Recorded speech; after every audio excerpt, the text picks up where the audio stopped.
Dr.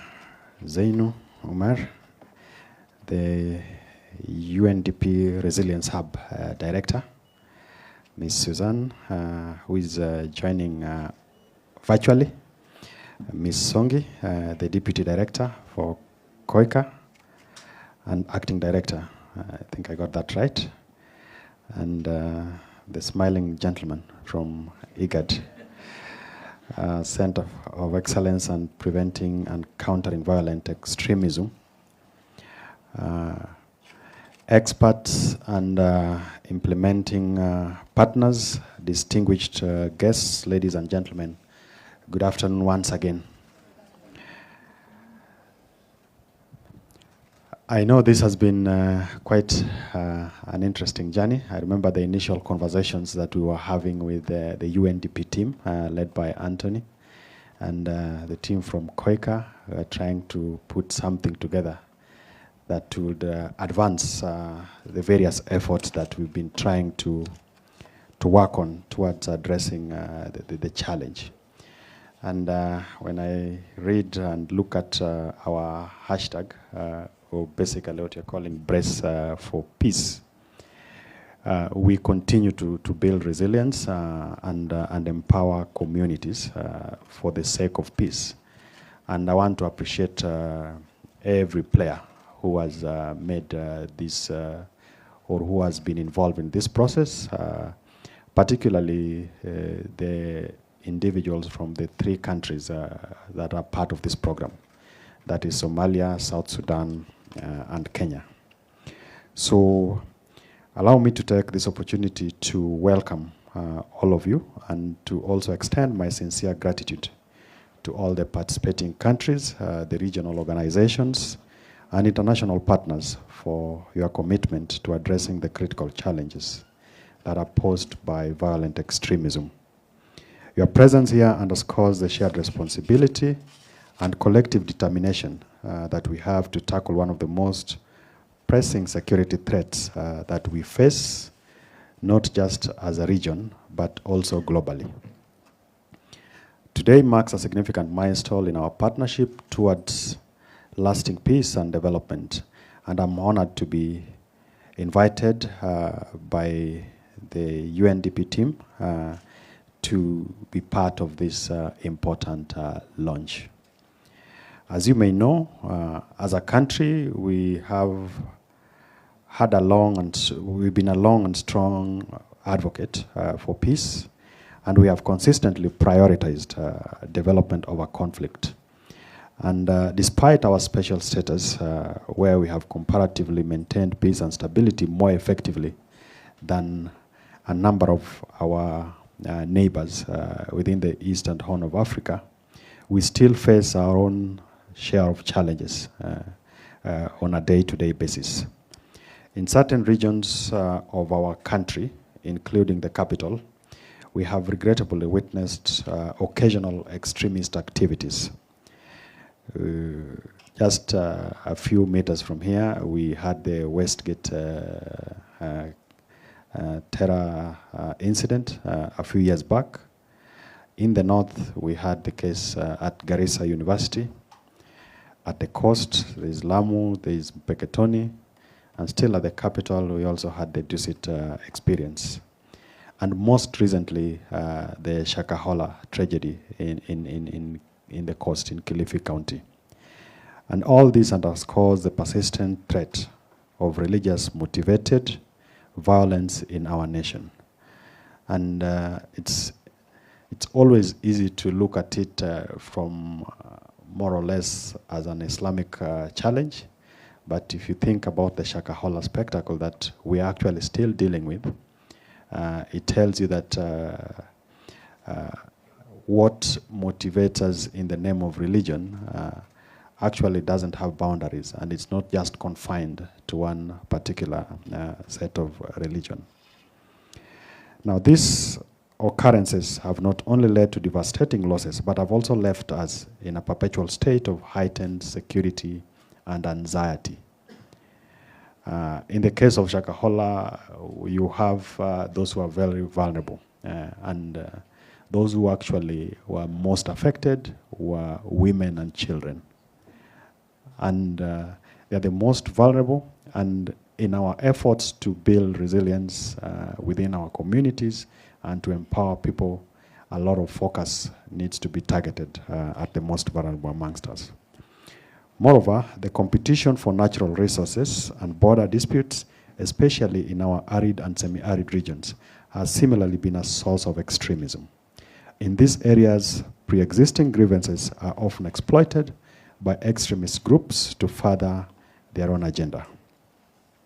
From these experiences, we've learned that our communities, particularly in vulnerable regions, are often the primary targets of these threats.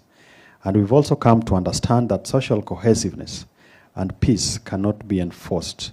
They must be willingly embraced by citizens to be fully guaranteed and also to be sustainable. And as we launch this program, I think the aspect of sustainability is very important.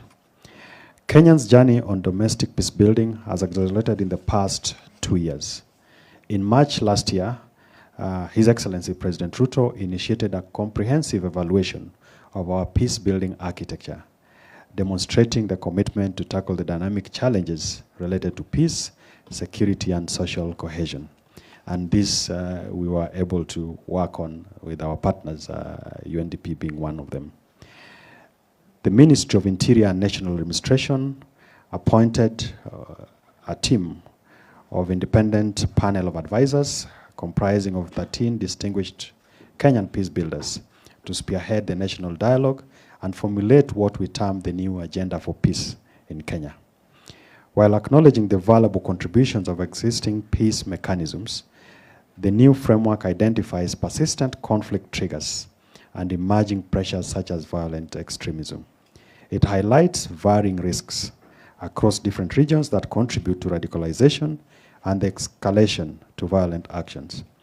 The peace-building architecture outlines specific violent extremist risks, including conflicts related to identity and politics, exposure to extremist ideologies, and sensationalist coverage through online and media platforms.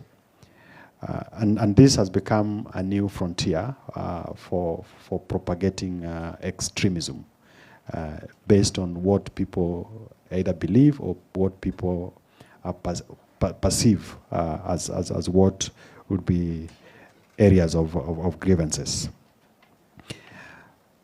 Together with limited economic opportunities that we continue to experience, we are having a growing population, which is largely very young. The challenges around opportunities. And as a country, we've had our fair share of challenges around this space. And one of the biggest threats to security is the issue of youth unemployment or underemployment, where we have limited opportunities that are available, and this directly impacts on all the other facets of life.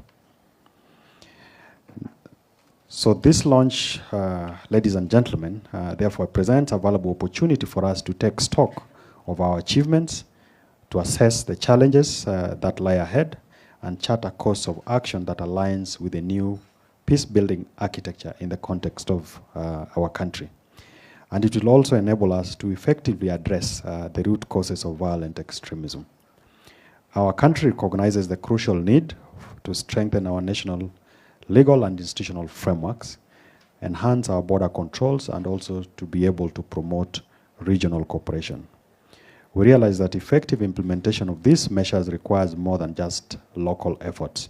It requires sustained political will, adequate resources, as well as enhanced international assistance and engagement.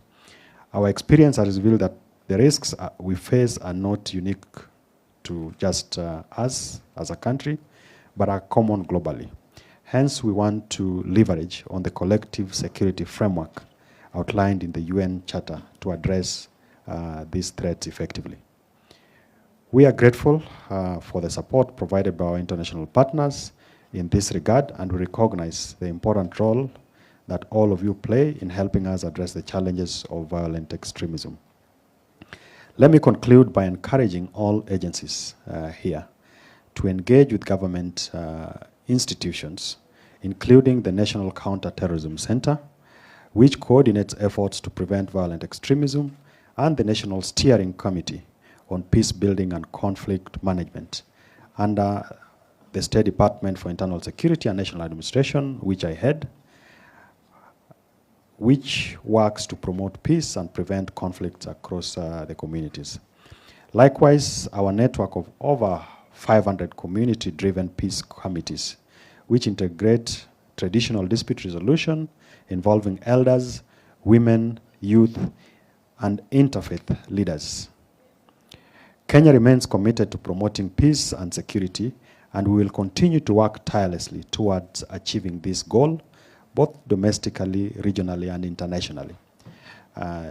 Just a few days ago, our president was in South Sudan to engage with his counterpart, just to try and see the kind of support that we can be able to offer. Of course, this is also tied to our history with the South Sudan. And we continue to do this across the region, in the Sudan, in Somalia, in the DRC, and a number of other countries. And beyond the continent, we have our National Police Service officers in Haiti. Of course, apart from showing our commitment, it also brings to the reality the complexity of some of the challenges. In the last 12 months or so, Haiti has had its fair share of complexities in terms of even the leadership. Yeah. So you start to work with one group, before you know it, things have moved, and we must constantly be alive to that and be flexible to those realities. So we greatly look forward to this continued collaboration, cross-learning, and exchange of programs with the governments of Somalia, South Sudan during the implementation phase of this regional program, and we want to encourage that more partners should join us in realizing the transformative recommendations therein. We are similarly grateful for the technical and financial assistance provided by the Korean government through KOICA, and the UNDP Kenya, UNDP Somalia, UNDP South Sudan, and by extension, the entire UN system. It is now my distinguished honor and pleasure to declare the regional program on peace building and violent extremism in East Africa officially launched. Thank you, and may the spirit of peace guide our deliberations.